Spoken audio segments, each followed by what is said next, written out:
Hello there! This is LEGO Dynasty, and today I'm bringing us my review of the LEGO Harry Potter Expecto Patronum. It is set number 76414, comes with 754 pieces, and is rated ages 14 and up. Now this set retails in the United States for $69.99 and in Canada for $89.99. Now without further ado, let's kick off this review, starting with the box. Taking a look at the box, you can see you have Expecto Patronum of Harry's stag, which just looks really, really cool. Of course, I have Harry, Hermione, and Ron there, with Harry in Lego form, casting his spell.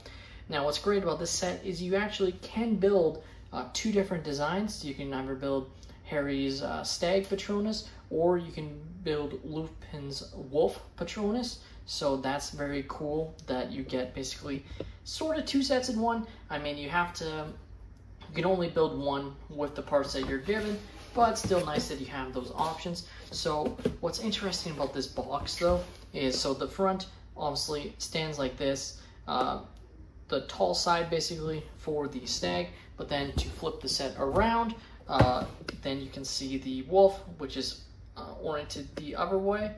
And then, of course, you have another image of the stag there. And then, of course, your two minifigures. So, really cool little design there. Just how they're using the box. So, definitely a lot of fun. Take a look at the manual here. You'll actually see you're left with two of them. And that's because you're given the two different manuals for the two different builds that you can create in the set. Now, the main one that you're sort of expected to build, but again, you have both options, is Harry's stag Patronus, but you're also given the wolf Patronus as well, which is definitely really cool to have there. Now, the back of this manual here has advertising for the LEGO Hogwarts Castle builds, which, of course, by the time this set review is up, obviously these are some older sets. Some of these are even retired by this point, or will be retiring soon.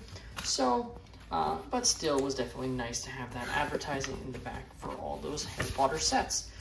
In the back of this manual, there is nothing special. It just ends at the end of the build. So now here are the extra pieces I was left with after completing the stag build.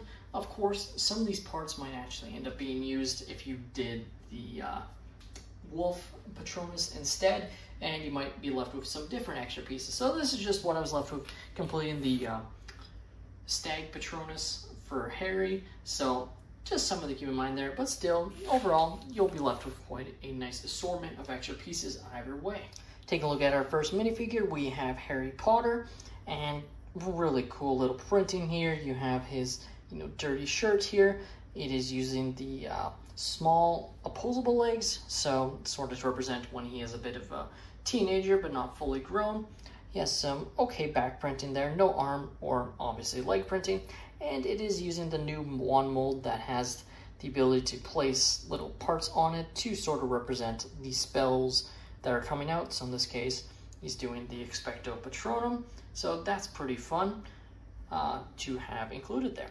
And our next minifigure is Remus Lupin, and yeah, pretty standard figure here. Definitely looks pretty good. No arm or leg printing, but I think they did a pretty good job of capturing his look. And then, of course, they have his, wolf form coming out as he transforms. So, a lot of fun there. Is not given the special wand himself, but to me, that is fine. Now, I am not going to be unbuilding this set to rebuild into the wolf build, so this review will strictly be on the Expecto Patronum for the wolf, or not the wolf, for the stag, which is Harry's sort of Patronus spell.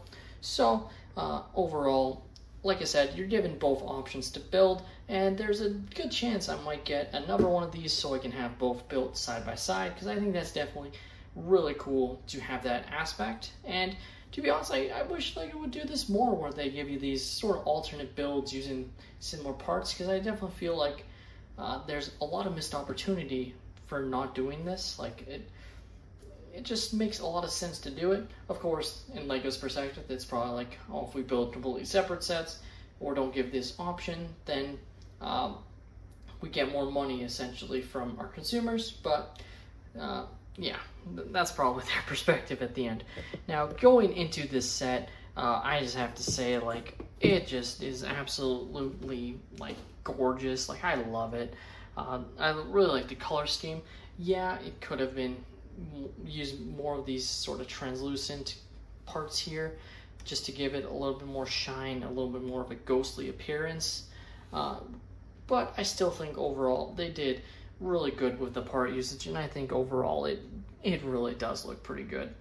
Now, in case you're wondering, yes, you can actually take this off of the stand. It will not break the set at all. So you can have the set standing on its own off to the side, but it is kind of unstable. So I say you can have it standing, but you have to be careful how you place it. You have to place it in a very specific orientation, otherwise it will just fall down on you. So as you see right there, it is stable for now. And that gives us a second to check out the stand. And right here we have this really nice looking stand here with this very awesome printed element here saying Expecto Patronum. Really cool. The design of the stand, it's just, I love it. Like, I think they did a great job. I think it's very unique, very Harry Potter style. They haven't gone with what Star Wars does, obviously, where it's very consistent stands. And I'm okay with that. I think it works for Harry Potter sets, and it makes it very cool to get all these different sort of stand designs, and this one's no different.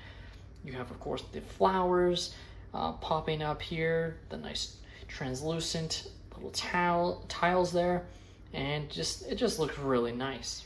Now, when it comes to Expecto Patronum Stag here, as you can see, it has some opposability, as you can move the legs and place it into different orientations to sort of simulate it, running away. Of course, you're going to have a lot more fun utilizing that feature when it's on its stand. Like I said, if you try and place it and it's slightly off, it will just tip over on you. So you got to be pretty careful there.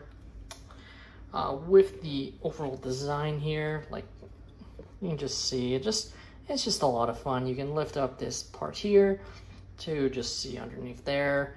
Like, you can tilt the head a little bit higher, so you have some ability of this set, which is pretty nice. But to me, it kind of is meant to be simply a display set, which is perfectly fine. It goes along with your Hedwig, your Horned Dragon, Dumbledore's Phoenix, etc., and displays well alongside those. Placing it back on the stand, as you can see, and it just looks great. And like I said, you can then play around with how you want to display the legs, what position you want to have them in, if you want to have it kind of in a running pose, just like that, sort of. Like, you have that playability to place it into any orientation you see fit. To me, the biggest value of the set is the fact that you have basically two models included in one, and that will lead to people either one, buying multiple of these, aka, two of them, so they can have both on display, or it just allows you to take the set apart and rebuild it. What's really great about this set, no stickers, so you don't have to worry about, messing up, placing a sticker and then it somehow messing up on the other model. Like, there's no stickers, not even the Expecto Patronum sign here is a printed piece, so you have the ability to basically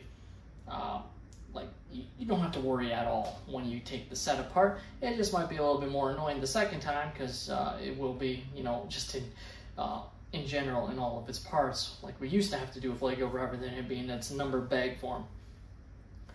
But at the end of the day, that's not a big deal. For me, I absolutely love this set. I think it's one of Lego Harry Potter's really good underrated sets at the moment. And it's definitely one that I think, if you're a Harry Potter fan, you should pick this set up. Like, I could just see the set being very popular once it retires, just because I think it's such a unique little set here. With that being said, that's all my opinion. Let me know your thoughts on the Lego Harry Potter Expecto Patronum in the comments down below. Are you guys a fan of this Lego Harry Potter set? Do you guys think they should do more of these sort of 2-in-1 builds, where you can change out the builds and build your own thing? What you want to see, instead of only having basically one option included in the set? Let me know in the comments down below. Please leave a like and subscribe if you have enjoyed, and have a great day, everyone.